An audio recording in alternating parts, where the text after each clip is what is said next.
Okay, let's talk about squats and some of my favorite ways to prep for them. I'm doing a lot of squatting right now, getting up and down off benches, wearing all my scuba gear, which I don't expect you necessarily to be doing.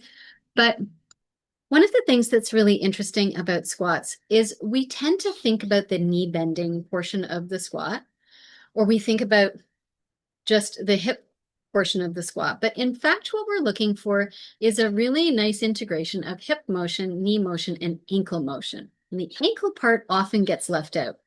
I have really stiff, tight feet and ankles. And so that's a big limiting factor for me. And doing a little bit of ankle and calf work before I do squats is a really good strategy for me. So I thought I would share for you two different ways of improving your squats and not inhaling bugs that have to do with your ankles and your hips rather than focusing on your knees. So let's do it. So here is my cold out of the gate, not trying to go all the way down to the ground, but keeping all my proportions stable squat where I can keep my shins and my trunk pretty much in line. My knees are coming forward, my hips are going back, but this is where I stop when it comes to my ankle and calf mobility. So my first step is to grab, I have this handy dandy half foam roller, but you could also use a rolled up towel. That would do. And I put one foot on the half dome and one foot back behind me. And what I'm looking for is for this back foot to be pointing pretty much forward. They tend to want to turn out this way, the back feet. And to find a place where my weight is reasonably evenly distributed between my front foot and my back foot. And reasonably evenly distributed from my left foot to my right foot, right? So forward, back, side to side. And then from there, I'm going to scooch my back foot forward. And what I'm looking for is not actually a big stretch sensation here yet. What I'm looking for is the moment where I go as far forward as I can go with this foot, with this ankle, the front of this ankle still being relaxed.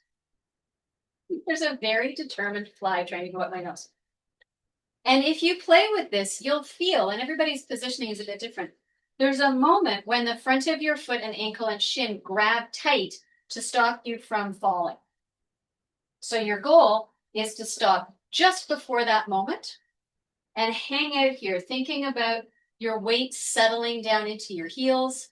Ideally, your parts are all pretty nicely stacked, right? You're not here or here. And we just hang out. You can hang out here for a minute or two. If you have the time, you could entertain yourself with some shoulder motion, maybe, just to keep yourself occupied. And then you take the other foot back a little bit farther and a little bit wider. Still trying to keep both feet pointing forward. And now shift your pelvis forward and back. So this is going to give you a little bit of a side-to-side diagonal motion. Hip goes back over the back heel. Hip comes forward over the front heel. So there might be a little bit of rotation, right? Your pelvis might do a little bit of a twist. That's okay. We're just changing the weight from foot to foot. And that's changing what's happening in terms of your calf and ankle mobility and muscle length. And we do this for 5,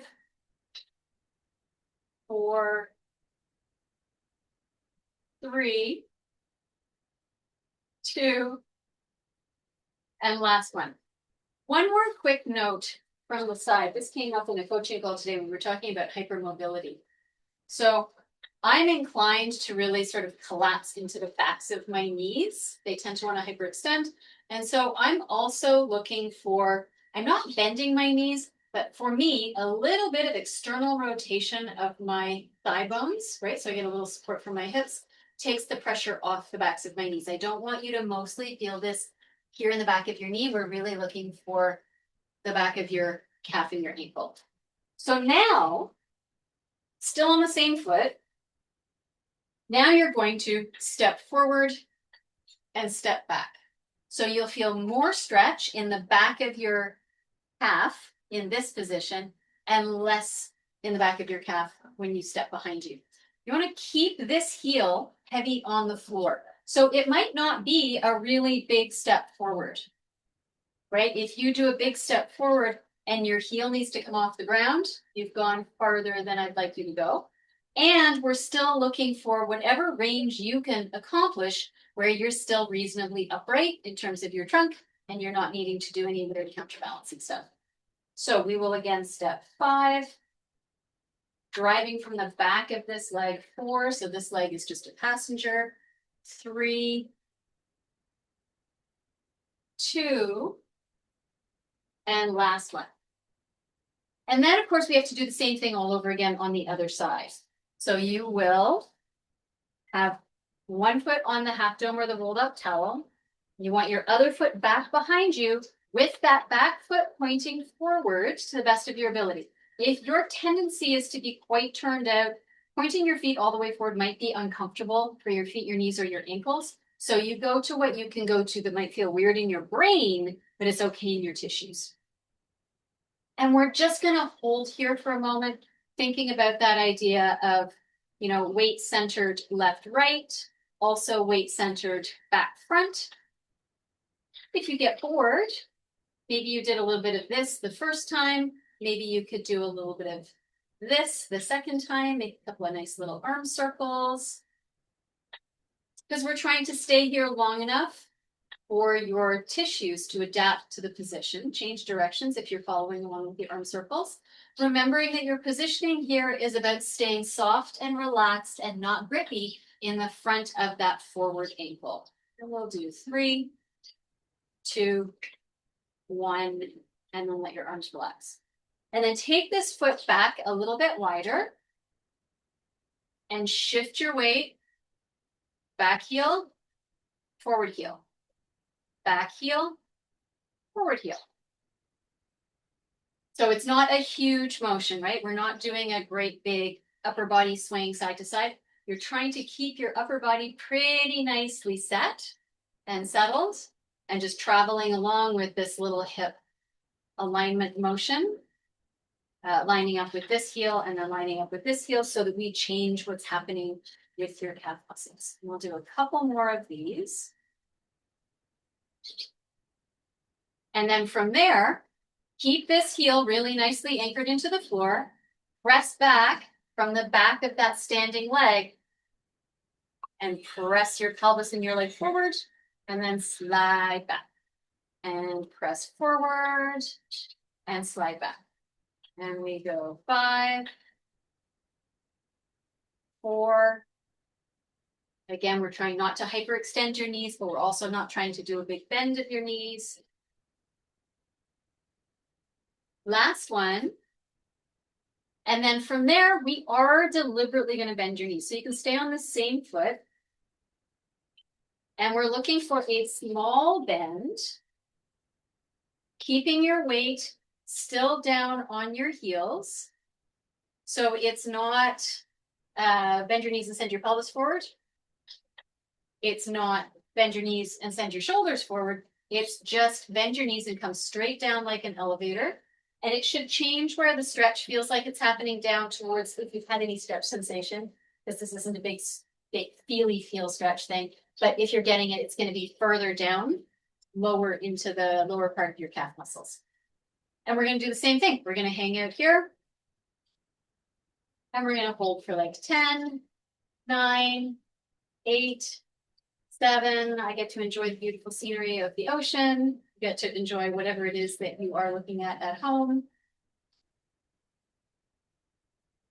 And then we change over and we do the same thing on the other side. Always knowing that this step can be quite different from one side to the other, right? So if you have more range on one side, if one ankle feels like the front of your ankle is much more grippy on one side, if it's harder to get your heel onto the floor on one side, totally makes sense. And you just adapt your range and your capacity to meet what you have from left to right. We hang out, breathe a little bit, think of some width across the back and sides of your ribs.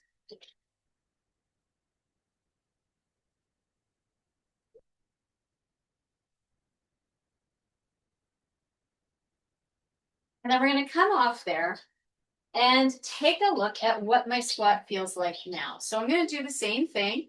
I'm just going to find that combination of ankle, knee, and hip motion all at the same time. And it maybe doesn't look all that different from the outside, but I can tell you it feels less restricted at my calves and my ankles than it did the first time. And my goal is to come down and be able to come straight back up into a pretty good solid vertical line, right? We're not looking for butt back, butt forward. So we're looking for a good stack. So that has helped. And if you have hip stuff, this is the next step.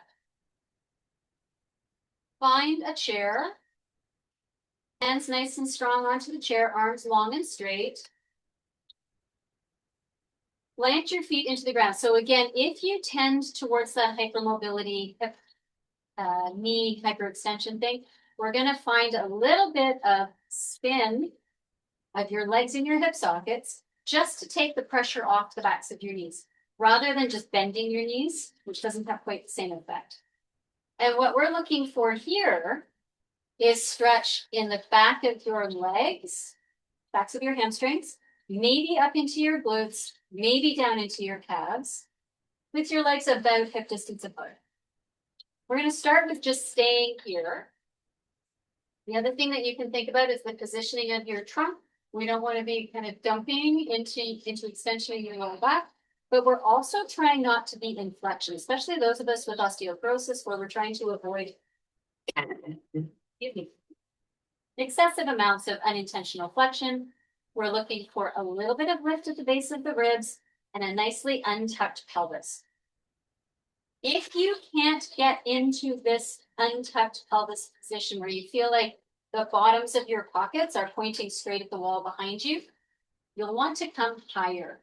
And that might be because you have less mobility. It might just be because you're taller, right? If you're really tall, this is a bigger position than if you're already close down to the chair.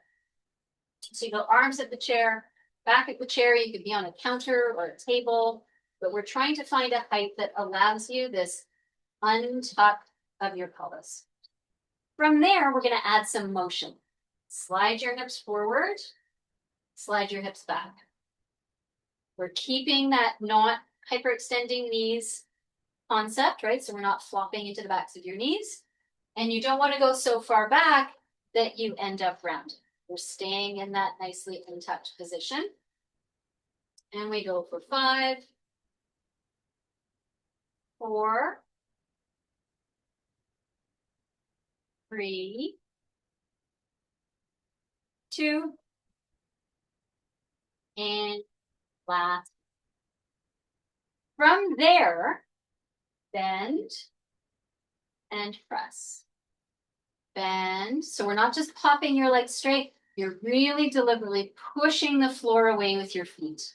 Keeping your arms long and straight so your hips travel down, your shoulders travel down, and you push your feet into the floor to come back up. We're patterning the squat motion with a bit less effort because you don't have to hold your upper body in place.